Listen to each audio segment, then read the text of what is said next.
اللهم صل على محمد وعلى آل محمد كما صليت على إبراهيم وعلى آل إبراهيم إنك حميد مجيد. اللهم بارك على محمد وعلى آل محمد كما باركت على إبراهيم وعلى آل إبراهيم إنك حميد مجيد. رب اشرح لي صدري ويسر لي أمري واحلل عقدة من لساني يفقهوا قولي. رب زدني علما وارزقني فهما. سبحانك لا علم لنا إلا ما علمتنا إنك أنت العليم الحكيم. استغفر الله ربي من كل ذنب وأتوب إليه. استغفر الله ربي من كل ذنب وأتوب إليه. استغفر الله الذي لا إله إلا هو الحي القيوم وأتوب إليه. أعوذ بالله السميع العليم من الشيطان الرجيم.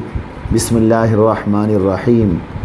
ووضع الكتاب فترى المجرمين مشفقين مما فيه ويقولون يا ويلتنا ما لهذا الكتاب لا يغادر صغيرة ولا كبيرة إلا أحصاها ووجدوا ما عملوا حاضرا ولا يظلم ربك أحدا. صدق اللہ العظیم. گرامی قدر سامعین و ناظرین، سورہ کہف کی آیت نمبر 89 آیت نمبر 49 آپ حضرات و خواتین کے سامنے تلاوت کی ہے. اس آیت میں حق تبارک و تعالی نے احوال قیامت میں سے ایک حالت کو بیان کیا ہے. اس سے قبل کہ آیت کا ترجمہ اور تفسیر عرض کی جائے، یہ ذہن نشین رکھنا ضروری ہے کہ وہ چند بنیادی عقائد، ایمانیات، اعتقادات جن پر ایمان لانا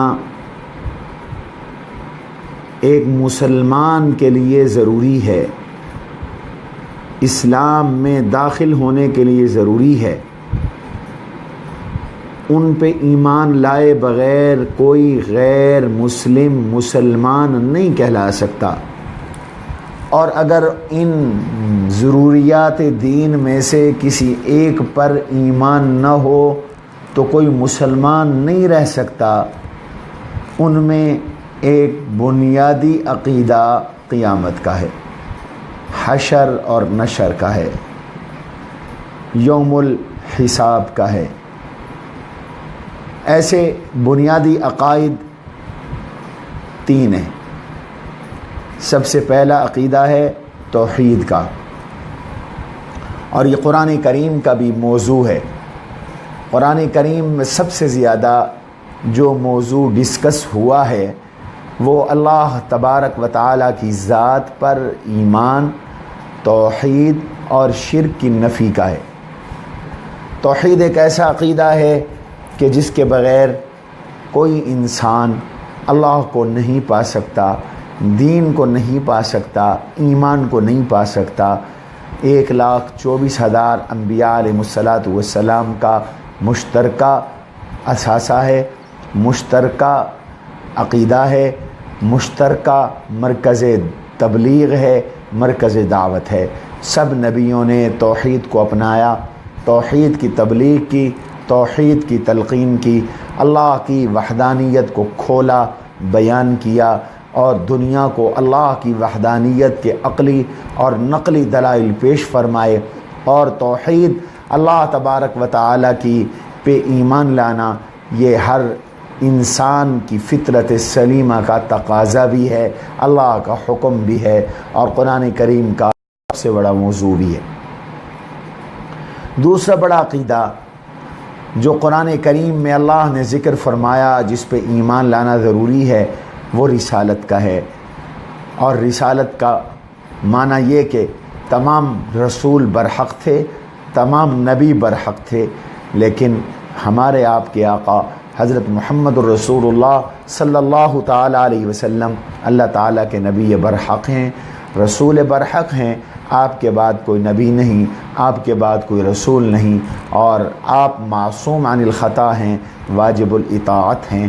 اللہ تعالیٰ نے آپ کو جو حیثیت دی تھی وہ حیثیت تشریع کی ہے، آئین کی ہے، قانون کی ہے۔ اس کے ضمن میں صداقت قرآن کا عقیدہ ہے کہ آپ پر جو اترنے والی کتاب ہے وہ برحق ہے، وہ سچی ہے، وہ لاریب ہے، اس میں شک و شبہ کی کوئی گنجائش نہیں، اور اس کے تمام مضامین اللہ تبارک و تعالی کی جانب سے ہیں اور پختہ ہیں اور قابل عمل ہیں، اور یہی کامیابی کے اصول ہیں۔ تیسرا بڑا عقیدہ وہ قیامت کا ہے۔ اس کو عقیدہ قیامت بھی کہتے ہیں، اس کو عقیدہ آخرت بھی کہتے ہیں، اس کو عقیدہ حشر و نشر بھی کہتے ہیں۔ یہ ایک ہی چیز کے کئی نام ہیں۔ عقیدہ قیامت کا حاصل اور خلاصہ یہ ہے کہ ہم سب نے مر کر پھر ایک بار زندہ ہونا ہے۔ حق تبارک و تعالی نے ہم سب کو دوبارہ پیدا کرنا ہے، زندہ فرمانا ہے، اور یہ اللہ کے لیے کوئی مشکل نہیں ہے، یہ اللہ کے لیے بہت آسان ہے۔ اللہ تبارک و تعالیٰ کو یہ کامل قدرت ہے کہ وہ اثر نو پیدا فرمائیں یا پیدا فرما کر پھر مار دیں اور مار کر پھر زندہ فرما دیں۔ قیامت کے عقیدے کا معنی یہ ہے کہ ایک دن ایسا قائم ہوگا جس میں ہم سب اٹھیں گے، اور ہمارے یہ جو اجساد اور جسم ہیں، چاہے وہ مٹی ہو چکے ہوں اور ہماری ہڈیاں بھی گل سڑ چکی ہوں اور بوسیدہ ہو چکی ہوں، تب بھی اللہ تعالیٰ ایک بار پھر ان ہڈیوں کو جمع کریں گے اور ان پر گوشت اور پوست چڑھائیں گے، اور روح اللہ واپس فرمائیں گے، اعادہ فرمائیں گے روح کا، اور پھر سے کھلی حیات ہوگی اور کھلی زندگی ہوگی، اور یہ زندگی دنیا کی زندگی سے کہیں زیادہ مکمل ہوگی اور کہیں زیادہ مضبوط ہوگی اور کہیں زیادہ یہ با اثر ہوگی، مؤثر ہوگی۔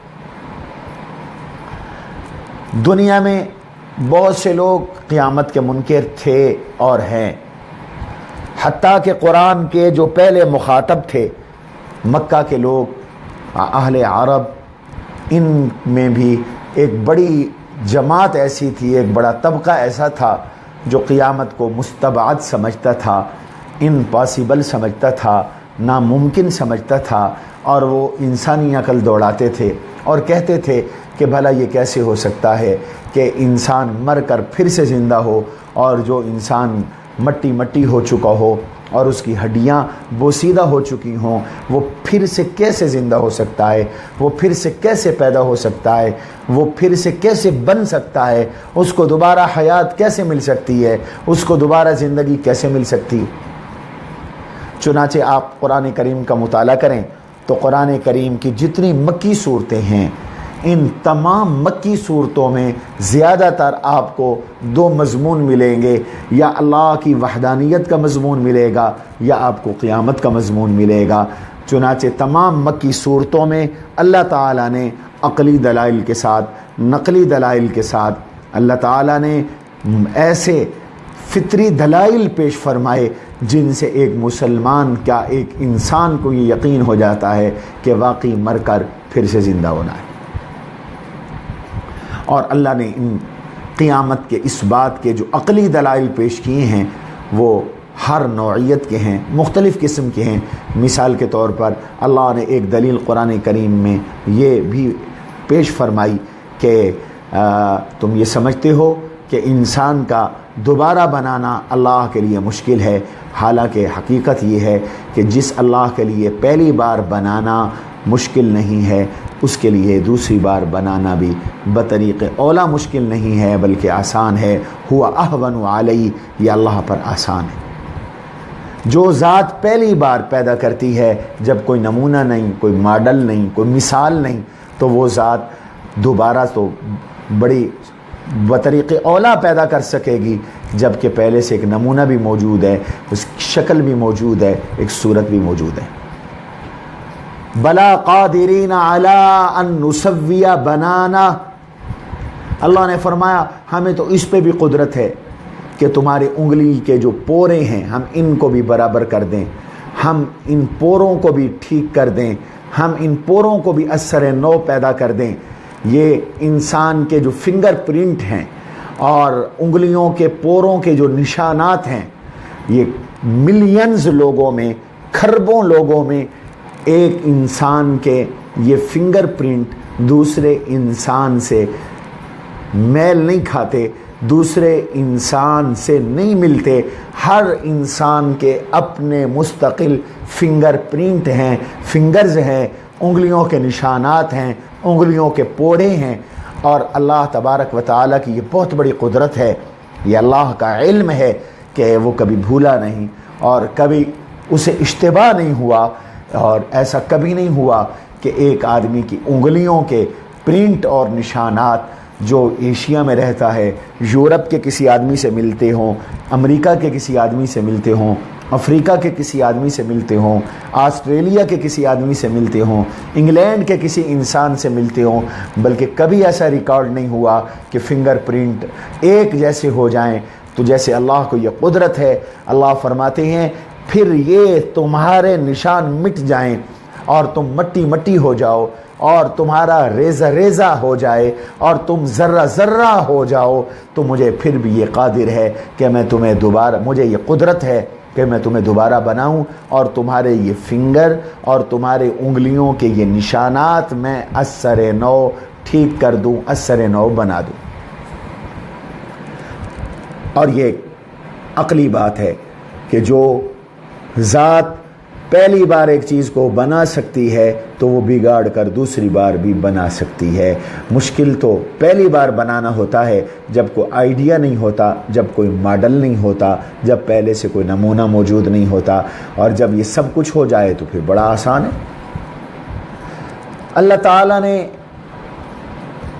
وقوع قیامت کی ایک اور بڑی دل کو اور دماغ کو اپیل کرنے والی عقلی دلیل قرآن کریم میں پیش فرمائی ہے۔ فرمایا کہ تم اپنے گرد و پیش ذرا نظر کرو کہ جب ہم بارشیں بند کر دیتے ہیں تو اس زمین کا کیا حال ہوتا ہے کہ یہاں سے سبزہ ختم ہو چکا ہوتا ہے اور ہر طرف ویرانہ ہوتا ہے، گرد ہوتا ہے، دھول ہوتی ہے، مٹی ہوتی ہے، ڈسٹ ہوتی ہے، گویا کہ کبلد میتن، یہ شہر مردہ ہو گیا، زمینیں بنجر ہو گئیں، زمینیں ویران ہو گئیں، بے آباد ہو گئیں۔ جیسے کبھی کبھی بارشوں کا سلسلہ مختلف خطوں میں رک جاتا ہے تو قحط کا سماں ہوتا ہے۔ ظاہر ہے کہ جب فصلیں نہیں اگیں گی تو قحط ہوگا، جب پانی نہیں ہوگا تو انسانی حیات متاثر ہوگی اور حیوانی حیات متاثر ہوگی، نباتاتی حیات متاثر ہوگی۔ جیسے آج کل افریقہ کے بعض ممالک کے اندر قحط کا سماں ہے اور وہاں افلاس ہے، وہاں بھوک ہے، وہاں فقر ہے، وہاں فاقہ ہے۔ اللہ جزائے خیر دے ان علماء کو اور ان لوگوں کو جو افریقہ میں جا کر لوگوں کی خدمت کر رہے ہیں اور وہاں وہ کھانا پہنچا رہے ہیں، وہاں وہ فوڈ کا انتظام کر رہے ہیں، وہاں وہ خوراک کا انتظام کر رہے ہیں، اور وہ ایسے لوگ جو دوسروں کے کھانا کھلانے اور دوسروں کی فوڈ اور خوراک کا خیال کرتے ہیں۔ اللہ نے قرآن کریم میں ان کی بڑی تعریف کی، وَيُطْعِمُونَ الطَّعَامَ عَلَىٰ حُبِّهِ مِسْكِينًا وَيَتِيمًا وَأَسِيرًا إِنَّمَا نُطْعِمُكُمْ لِوَجْهِ اللَّهِ لَا نُرِيدُ مِنْكُمْ جَزَاءً وَلَا شَكُورًا۔ اللہ نے فرمایا یہ اللہ سے بدلہ چاہتے ہیں، انہیں دنیا سے نہ بدلہ چاہیے اور نہ قدردانی چاہیے، نہ واہ واہ چاہیے، نہ تھینکس چاہیے، نہ شکریہ چاہیے۔ انہیں تو اللہ کی مخلوق کی خدمت کر کے اللہ سے صلہ چاہیے، اللہ سے بدلہ چاہیے، اللہ سے اجر چاہیے۔ فرمایا زمین مردہ ہوتی ہے، پھر ہم آسمان سے بارش برساتے ہیں۔ انزلنا، ہم نے نازل کی، ہم نے اتاری، بارش ہم نے اتاری، پانی ہم نے اتارا۔ پھر احیینا بہ بلدۃ میتا، پھر ہم اس بارش کے ساتھ اس مردہ زمین کو اثر نو زندہ کرتے ہیں. اس کا قحط اور اس کی ویرانی اور اس کی خشک سالی اور اس کی خشکی، اس کی گرد، اس کی غبار، اس کی دھول، اس کی مٹی سبزے میں تبدیل ہو جاتی ہے اور ویرانی آبادی میں تبدیل ہو جاتی ہے اور موت حیات میں تبدیل ہو جاتی ہے، اور پھر وہی زمین جو بنجر ہوتی ہے آباد سی ہو جاتی ہے. گویا کہ ایک حیات نو مل گئی، ایک نئی زندگی اللہ نے عطا فرما دی، اور ایک نیا سسٹم اور ایک نیا نظام چل پڑا، ایک نیا جہان بن گیا. درختوں نے بھی سبزے کی چادر اوڑھ لی اور فصلیں بھی اگائیں اور غلہ بھی آ گیا اور پھل بھی آنے لگے اور پھول بھی آنے لگی اور گرد بھی ختم ہوئی، غبار بھی مٹ گیا، اور مٹی جو تھی جو اڑ رہی تھی وہ بھی ٹھہر گئی. اللہ نے فرمایا جیسے میں مردہ زمین کو بارش برسا کر دوبارہ زندہ کرتا ہوں، کذالک النشور، ایسے میں تمہیں دوبارہ زندہ کروں گا، ایسے میں تمہیں دوبارہ پیدا کروں گا. تو جیسے زندگی دنیا میں حیات کا ایک نمونہ موجود ہے، ایسے ہی اللہ تبارک و تعالی قیامت کے دن تمہیں اثر نو دوبارہ زندہ فرمائیں گے. سورہ قاف میں اللہ تعالیٰ نے اس شبہ کا بھی جواب ارشاد فرمایا کہ یہ کیسے ممکن ہے کہ لاکھوں لوگ مر گئے، ملینز لوگ مر گئے، بلینز لوگ مر گئے، اور مر کر ان کی جو جسم ہیں وہ مٹی مٹی ہو گئے. جیسے آج کل ایک شبہ پیدا ہوتا ہے، اشکال پیدا ہوتا ہے کہ جی قبرستان میں لاکھوں لوگ دفن ہیں اور وہ سب مٹی میں مل گئے ہیں اور مٹی ہو گئی ہیں. اب ان کے ذرات مٹی کا حصہ ہیں. کتنے ایسے ہیں جن کی ڈیڈ باڈیز اور میتوں کو جلا دیا گیا، وہ راکھ بن گئی، اور راکھ ہواؤں کے اندر تحلیل ہو گئی، فضاؤں کے اندر تحلیل ہو گئی، مٹی کے اندر تحلیل ہو گئی، اور جگہ جگہ پر وہ تحلیل ہو گئی. تو کسی کا ذرہ کہیں، کسی کا ذرہ کہیں، کسی کا ذرہ کہیں. بہت سے ایسے ہیں جو مر گئے اور پھر ان کو درندے کھا گئے، ان کو سمندروں میں پھینکا گیا، ان کو مچھلیاں کھا گئیں. وہ تو مچھلیوں کا یا فضلہ بن گئے یا مچھلیوں کا وہ حصہ بن گئے، مچھلیوں کی جسامت بن گئے، درندوں کی جسامت بن گئے، اور درندوں اور حشرات الارض اور کیڑے مکوڑوں کی گوشت اور پوست میں تبدیل ہو گئے. بھلا یہ کیسے ہوگا کہ پھر ان کے اجزاء کو دوبارہ سے جمع کیا جائے اور دوبارہ سے بنایا جائے اور دوبارہ سے بنا کر اکٹھا کر کے ان کو پھر سے زندہ کیا جائے؟ یہ کیسے ممکن ہے؟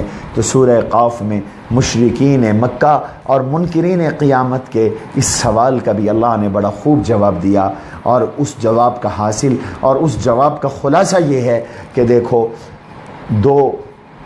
اس مقصد کے لیے دو صلاحیتوں کا ہونا ضروری ہے.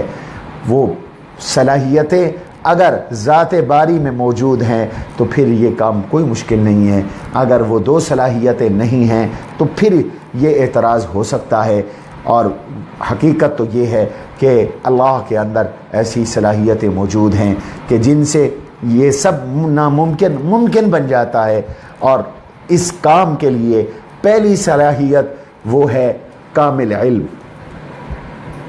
فرمایا اللہ کا علم کامل ہے، اور اس کے علم کا عالم یہ ہے کہ عالم الغیب والشہادہ، وہ غیب کو بھی جانتا ہے اور حاضر کو بھی جانتا ہے، نظر آنے والی چیزوں کو بھی جانتا ہے، نہ نظر آنے والی چیزوں کو بھی جانتا ہے، اور جو چیزیں حواس سے محسوس کی جا سکتی ہیں وہ انہیں بھی جانتا ہے، اور جو چیزیں حواس سے محسوس نہیں کی جا سکتی رب ذوالجلال انہیں بھی جانتا ہے. اور وہ بر کو بھی جانتا ہے، بحر کو بھی جائے. وَيَعْلَمُ مَا فِي الْبَرِّ وَالْبَحْرِ وَمَا تَسْقُطُ مِنْ وَرَقَةٍ، اور درختوں سے کوئی پتہ گرتا ہے تو وہ بھی اس کے علم میں ہے. وَلَا حَبَّةٍ فِي ظُلُمَاتِ الْأَرْضِ، اور زمین کے اندھیروں میں اور زمین کی تہوں میں اگر کوئی دانہ ہے تو وہ بھی اس سے چھپا ہوا نہیں ہے، اس کے نالج میں ہے، اس کے علم میں ہے۔ تو کوئی پتا اور کوئی دانہ اور کوئی ذرہ اور کوئی بیج اس کے علم سے باہر نہیں، کوئی جاندار کوئی بے جان چیز اس کے علم سے باہر نہیں۔ اور اس کے علم کا عالم یہ ہے جو سورہ قاف میں اللہ نے فرمایا قد نا کہ ہم یہ جانتے ہیں ما توسوس بہ، کہ ما تنقص الارض، جو کچھ زمین ذرات کھا رہی ہے اور کم کر رہی ہے، ہم زمین میں پائے جانے والے ان چھوٹے چھوٹے ذرات کو بھی جانتے ہیں، اور ہم یہ بھی جانتے ہیں کہ کون سا ذرہ کس ڈیڈ باڈی کا ہے، اور کون سا ذرہ کس میت کا ہے، اور کون سا ذرہ کس انسان کا ہے، اور کون سی چیز اور لاش کا کون سا جز اور کون سا حصہ کس انسان کا ہے، اور وہ کب مرا تھا، اور اس کے باقی ذرات کہاں ہیں۔ فرمایا یہ بھی ہمارے علم کے اندر ہے۔ مشکل تو اس کے لیے ہو جس کو پتہ نہ ہو، جس کو سب پتہ ہے، جس کا علم کامل ہے، اس کے لیے یہ چیز کوئی مشکل نہیں ہے۔ ہمارے ریکارڈ میں ہے کہ کون کہاں مرا اور کہاں مرے گا۔ 5 چیزوں کا علم تو اللہ کے سوا کسی کو نہیں۔ وہ حدیث میں آتا ہے مفاتیح الغیب ہیں، غیب کی چابیاں ہیں، وہ 5 چیزیں۔ ان اللہ عندہ علم الساعہ، قیامت کب آئے گی، وینزل الغیث، بارش کب آئے گی، کتنی آئے گی، اس کا پکا یقینی قطعی علم اللہ کو ہے۔ ویعلم ما فی الارحام، رحم مادہ میں کیا ہے، صرف انسان نہیں، پوری کائنات کہ ماداؤں کے رحموں میں کیا ہے، اس کا بھی بغیر کسی واسطے، بغیر کسی آلے، بغیر کسی مشین کے حقیقی اور قطعی اور پکا علم اللہ کے پاس ہے، اور کسی کے پاس نہیں۔ وما تدری نفس ماذا تکسب غدا، کوئی یہ نہیں جانتا وہ کل کیا کرے گا۔ وما تدری نفس بأی ارض تموت، اور کوئی یہ نہیں جانتا کہ اس کو موت کہاں آئے گی، کس زمین پہ وہ مرے گا۔ اس کی موت ہاسپٹل میں آنی ہے، گھر میں آنی ہے، ایکسیڈنٹ میں روڈ پر آنی ہے، یا اس کی موت جہاز میں آنی ہے، یا اس کی موت جنگلوں میں آنی ہے، آبادیوں میں آنی ہے، کب آنی ہے، کہاں آنی ہے، کوئی نہیں جانتا، اللہ جانتا ہے۔ جیسے انسان کی موت سے پہلے اس کے احوال کو اللہ جانتا ہے، ایسے انسان کی موت کے بعد کے اس کے احوال کو بھی اللہ خوب جانتا ہے، اور اس کے جسم کا جو پارٹ اور اس کی باڈی کا جو حصہ جہاں ہے رب کو پتہ ہے، رب جانتا ہے، اللہ تبارک و تعالیٰ کے علم میں ہے، باری تبارک و تعالیٰ بخوبی جانتا ہے، اس لیے اس کے لیے کوئی پرابلم نہیں، کوئی مسئلہ نہیں، علم کی صلاحیت اس میں موجود ہے۔ اور دوسری صلاحیت جو لوگوں کو، انسانوں کو، جانوروں کو دوبارہ پیدا کرنے کے لیے ضروری ہے، وہ ہے قدرت کا ہونا، پاور کا ہونا، طاقت کا ہونا۔ فرمایا کہ اللہ کو قدرت بھی اس کی پوری ہے، اور اس کا منہ بولتا ثبوت تو انسان کا اپنا یہ وجود ہے، اور کائنات کا یہ وجود ہے کہ جب پہلی بار اس نے پیدا کیا تو دوسری بار پیدا کرنا کون سا مشکل ہے، جب پہلی بار اس نے انسان کو حیات بخشی تو دوسری بات حیات دینا کون سا مشکل ہے، جبکہ پہلی بار حیات تو اللہ نے پانی کے ناپاک قطرے سے انسان کو دی ہے، پانی کے ناپاک قطرے سے انسان کو پیدا کیا ہے۔ اللہ نے اپنی انسانوں کو ان کی تخلیق میں غور کرنے کا حکم دیا کہ ذرا اپنی تخلیق کے اندر غور تو کرو، تمہیں اللہ نے کیسے پیدا کیا، تمہیں اللہ نے پانی کے ناپاک انسانی قطرات سے پیدا کیا، من نطفے سے پیدا کیا، اور وہ رحم مادر میں جا کے ٹھہرا، اور رحم مادر میں اس کو اللہ نے نطفہ ٹھہرایا۔ اور یہاں مزے کی ایک بات عرض کرتا چلوں کہ انسانی تخلیق کے جو مدارج اور مراحل ہیں قرآن نے ان کا ذکر کیا اور حدیث پاک میں ان کی تفصیل آئی، اور جناب رسول اللہ صلی اللہ علیہ وسلم نے ارشاد فرمایا یجمع احدکم فی بطن امہ 40 یوما نطفہ 40 یوما نطفہ، کہ تم 40 دن تک ماں کے پیٹ میں نطفے کی شکل میں رہتے ہو، پھر 40 دن تک خون کی شکل میں رہتے ہو، پھر 40 دن تک تم بوٹی کی شکل میں رہتے ہو، اور پھر اللہ تعالیٰ تمہیں وجود عطا کرتے ہیں اور اس میں روح پھونکتے ہیں۔ یہ میرے آقا نے بیان فرمایا، اور قرآن کریم نے ان مدارج کو اس دور میں بیان کیا جب الٹرا ساؤنڈ، ایکس رے اور medical research centre, medical college نہیں تھے، تب اللہ نے بیان کیا، اللہ کے نبی نے بیان کیا۔ اور آج جب میڈیکل سائنس آئی اور ریسرچ ہوئی اور مشینریاں آئیں اور الٹرا ساؤنڈ اور سکریننگ اور ایکس رے کا نظام آیا، تو آج کی سائنس نے، میڈیکل سائنس نے قرآن کی بھی تائید کی اور رحمت عالم صلی اللہ علیہ وسلم کے مبارک فرمان کی بھی تائید کی۔ یہ اعجاز ہے قرآن کا، یہ اعجاز ہے حدیث کا، کہ جو کچھ فرمایا گیا اس دور میں، جس دور میں لوگ امی ہوا کرتے تھے، جس دور میں لوگ علم سے کورے ہوا کرتے تھے، اس دور میں رسول و نبی امی نے جو بات ارشاد فرمائی وہ آج کی سائنس بھی مان رہی ہے، اور وہ ایسی حقیقت ہے کہ جس کو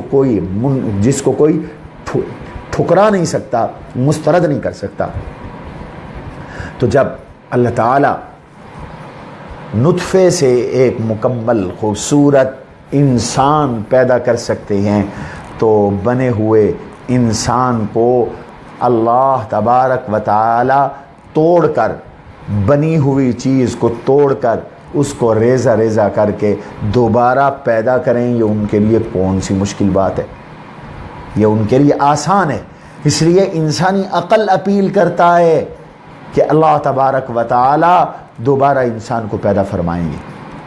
اور ایک تیسری چیز، تیسری عقلی دلیل جو قرآن کریم نے وقوع قیامت پر دی ہے، وہ بھی بڑی لاجیکلی ہے اور ذہن کو اور دماغ کو اپیل کرنے والی ہے، اور وہ دلیل یہ ہے کہ دنیا میں ایک نیک ہے، ایک بد ہے، ایک ظالم ہے، ایک مظلوم ہے، ایک فاسق ہے اور ایک صالح ہے، ایک بد ہے، ایک نیک ہے، ایک مجرم ہے اور ایک بے گناہ ہے۔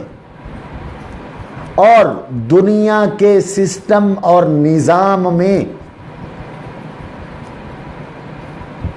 ہر مجرم کو سزا نہیں ملتی، لاکھوں مجرم قانون کی گرفت سے بچ جاتے ہیں، اور بہت سی بدکاروں کو، گناہ گاروں کو انسانیت اور اللہ کے حقوق تلف اور سلب کرنے والوں کو دنیا گناہ گار ہی نہیں سمجھتی، انہیں سزا نہیں ملتی۔ تو کیا مجرم اور بے گناہ، ظالم اور مظلوم، نیک اور بد برابر ہو جائیں گے؟ ایسا کبھی نہیں ہو سکتا۔ قرآن نے کہا افنجعل المسلمین کالمجرمین، کیا ہم مسلمانوں کو مجرموں کی طرح بنا دیں؟ کیا ہم فرما برداروں کو نافرمانوں کی طرح بنا دیں؟ کیا ہم ظالموں کو مظلوموں کی طرح بنا دیں؟ کیا ہم نیکی کرنے والوں کو بدی والوں کی طرح بنا دیں؟ ایک ایسا فورم ضروری ہے جس فورم پر کوئی مجرم بچ نہ سکے، کسی بدکار کی بدی اور کسی گناہ گار کا گناہ چھپ نہ سکے، اور کسی نیکوکار کی نیکی چھپ نہ سکے۔ نیکوکار کو اس کی نیکی کا بدلہ ملے، بدکار کو اس کے گناہ کی سزا ملے، اور اچھے کو اس کی اچھائی کا بدلہ ملے، اور برے کو اس کی برائی کا انجام ملے، بدلہ ملے۔ یہ انسان کی عقل کا تقاضا ہے، انسان کی سوچ کا تقاضا ہے، فطرت کا تقاضا ہے۔ اگر ایسا نہ ہوا تو پھر تو کوئی انصاف نہ ہوا قدرت کا، پھر انصاف نہ ہوا کہ سب ایک جیسے ہو گئے، قاتل بھی وہی، مقتول بھی وہی، دہشت گرد بھی وہی، اور دہشت گردی کا شکار ہونے والا بھی وہی،